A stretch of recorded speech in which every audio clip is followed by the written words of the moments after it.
Bonjour et bonne année. J'ai une commission très dynamique, assez ponctuelle. Elle est bien bâtie. Il y a plein de travailleurs, ils sont expérimentés et ils sont vraiment pleins d'idées.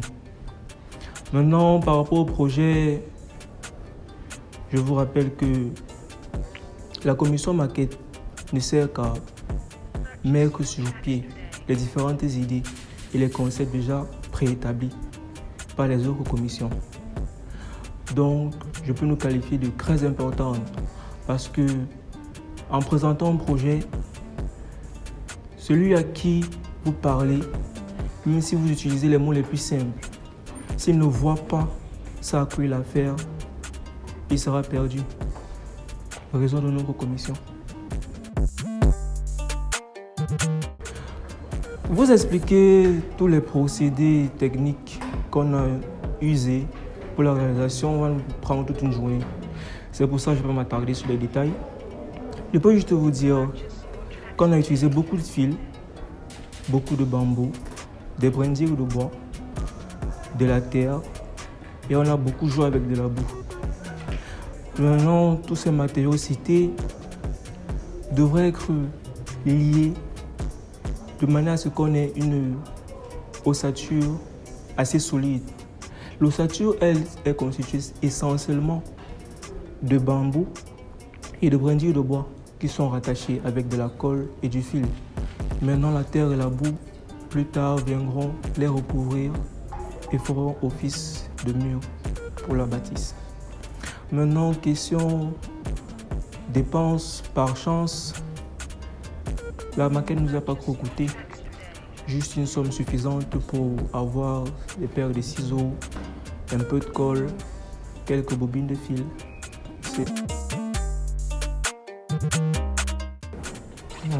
Le rapport. Les autres commissions mises sur pied pour la réalisation de ce projet nous ont vraiment aidés. Je peux parler de la commission documentation, grâce à qui nous avons eu toutes les informations nécessaires sur comment les boutiques construisaient, pourquoi ils construisaient, à quoi chaque pièce servait. Certaines dimensions même nous ont été fournies. C'est grâce à eux que la commission conception, qui nous a fourni le plan, a pu nous enrichir parce que c'est ce plan-là que nous avons suivi à la lettre, dimension par dimension. On a respecté l'échelle et sans eux, on ne pourrait pas avoir une maquette mise sur pied.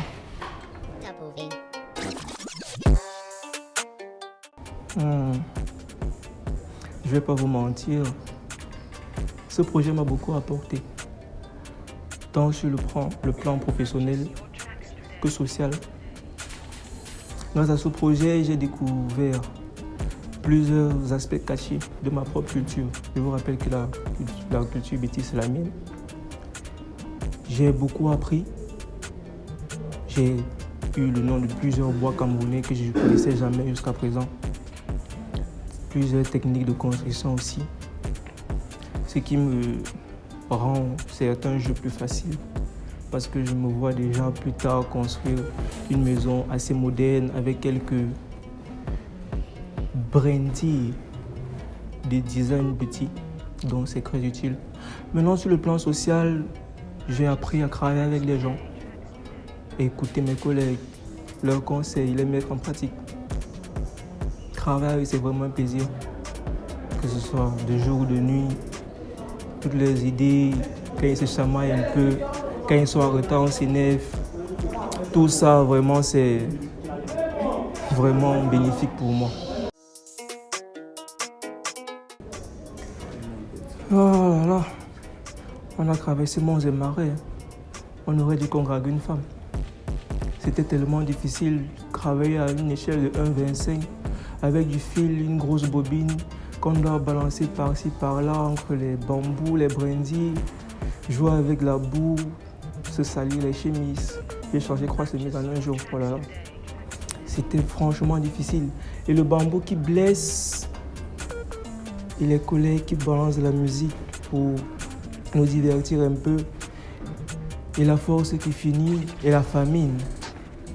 la famine, je ne vous fais pas dire. Quand tu travailles avec de la colle, tu sniffes, on dirait un drogué, et tu n'as rien mangé. Il y a de quoi partir des intox. Aussi, on a eu certains problèmes de maladie. Dans la commission, il ne venait pas, petit rhume, petit palu, avec beaucoup de retard. Je ne vais pas vous expliquer ça, vu que si tu te mets à travailler à 8 heures, tu es seul, et les autres de la commission arrivent vers 12 heures, 13 heures, il y a de quoi d'être découragé de temps en temps. Donc c'est un peu ça. Mais on ne peut pas dire que tout est facile dans la vie. Ça nous rend fort. J'espère que la prochaine fois, on aura moins de difficultés, on sera plus adapté et on pourra mieux travailler.